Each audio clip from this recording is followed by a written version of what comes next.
Breaking news. Krishna జిల్లా YCP అధ్యక్షుడు పేర్ని నాని మర్యాదగా మాట్లాడితే మర్యాద దక్కుతుందని, అమర్యాదగా ప్రవర్తిస్తే ఊరుకునే ప్రసక్తే లేదని గన్నవరం ఎమ్మెల్యే యార్లగడ్డ వెంకట్రావు హెచ్చరించారు. పేర్ని నాని తన స్థాయిని మరచి జుగుప్సాకరమైన భాషలో మాట్లాడుతున్నారని యార్లగడ్డ తీవ్రంగా మండిపడ్డారు. రాజకీయాల నుంచి తప్పుకుంటున్నానని చెప్పిన నాని మళ్లీ ఎంపీ కావాలనే ఆశతో అవాకులు చవాకులు పేలుతున్నారని మండిపడ్డారు.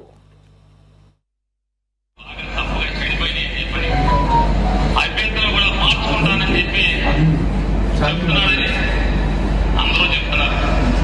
టీడీపీ నాయకులే చెప్తున్నారు. కాబట్టి మీరు ఆల్రెడీ గుడివాడ గన్నవరం దివాళా కేసులు కాబట్టి జాగ్రత్తగా మీరు కళ్ళల్లో ఒడ్లున్నాయి. ఏమన్నాయి? గతంలో గన్నవరంలో తాను అక్రమ కేసులు పెడుతున్నానంటూ పేర్ని నాని చేసిన వ్యాఖ్యలపై స్పందిస్తూ తెలుగుదేశం పార్టీ కార్యాలయం తగులపెట్టిన సమయంలో తాను ఏ పార్టీలో ఉన్నానో నాని గుర్తు తెచ్చుకోవాలని, తానెప్పుడూ అక్రమ కేసులు పెట్టలేదని స్పష్టం చేశారు. పేర్ని నాని మాట్లాడే మాట తీరు సభ్య సమాజం తలదించుకునేలా ఉందని అన్నారు.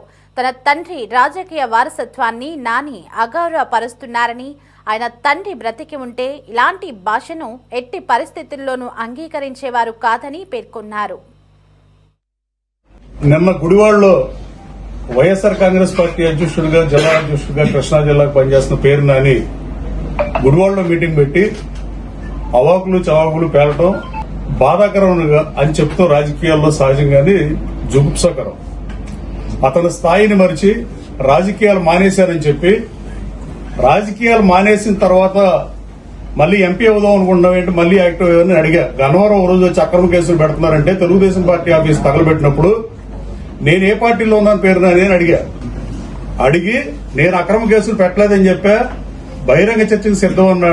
గన్నవరం వచ్చి ఒక్క మాట అడిగితే నేను మచిలీపట్నం వచ్చి ప్రెస్ మీట్ పెట్టి నిన్ను బహిరంగ చర్చకు రా, నేను బందరు వచ్చానంటే నువ్వు రాని పరిస్థితి. నాకు రాజకీయాలు వద్దంటాడు, నేను రిటైర్ అయిపోయానంటాడు, నా కొడుకుని ప్రమోట్ చేయాలంటాడు, మళ్ళీ నేను ఉన్నానంటాడు.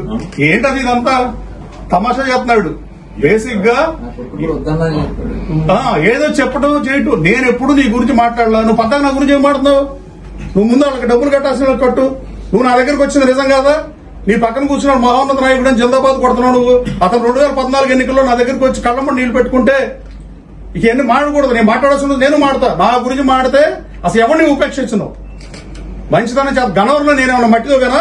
కొండపోలూరులో మీరు మట్టితో వేరతావు లేదా? కొండపోలూరు కొండ మాయమైందా లేదా? విజిలెన్స్ రిపోర్ట్ ఉందా లేదా? మెగాడేషన్ రోడ్డు లక్ష్మీ ఇన్ఫా అని వేస్తే కేవలం 50% కూడా డబ్బులు కట్టాల ప్రభుత్వానికి. వీటీపీఎస్ లో బూడిదికి గాని, పోలవరం కెనాల మీద మట్టికి గాని, ఊరినే దీని మీద రాకెట్ సైన్స్ అక్కడ జస్ట్ చిన్న ఎంక్వైరీ చేస్తే దొరికిపోయే దొంగలు.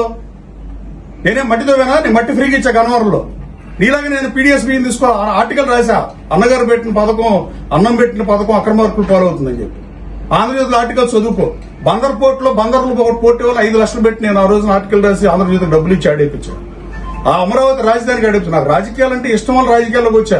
మీరు నన్ను మోసం చేశాడు. కానీ జగన్మోహన్ రెడ్డి గారే చెప్పమని జగన్మోహన్ రెడ్డి గారితో అయినా. జగన్మోహన్ రెడ్డి పాదయాత్రలో నీ ఊర్లో భోజనాలు ఎవడు పెట్టాడే? జగన్మోహన్ రెడ్డితో పాటు వచ్చినా నువ్వు పెట్టాలా భోజనాలు? ఏం పెట్టాలా? ఇప్పుడు అతిథి వస్తే, ఇప్పుడు సుభాష్ గారు మన కాన్స్టిట్యూన్సీకి వస్తే ఆయనతో పాటు వచ్చిన మనుషులు మనం భోజనం పెడతాం, వేరే పెడతారా? తమాషా చేయకుండా ఊరుకుంటున్నారు కదా అని పద్దాగా ఏది పడితే అది వాగటం. అంటే చొత్త ఊరుకుంటా రాజకీయాల్లోకి వచ్చామని డబ్బులు పోగొట్టుకుని. ఎస్, నేను ఇప్పుడు వరకు అసలు నీతిగా ఉండటం కూడా కష్టమైన పరిస్థితులు రాజకీయాలు సృష్టించబడుతున్నాయి. ఇప్పుడు నీ ఆస్తులు ఎంత 2014లో పోటీ చేయని ఇల్లు తాకట్టు పెట్టినాడువి, నేను పోటీ చేయని చెప్పినాడువి. ఎలా పోటీ చేశావు? పార్టీల దగ్గర డబ్బులు తీసుకుని పోటీ చేయాలి. నేను అక్కడ తీసుకుని పోటీ చేయలా. ఎవరు దివాళా తీసేది? గన్నవరం ఎమ్మెల్యేగా నేను దివాళా తీసానా?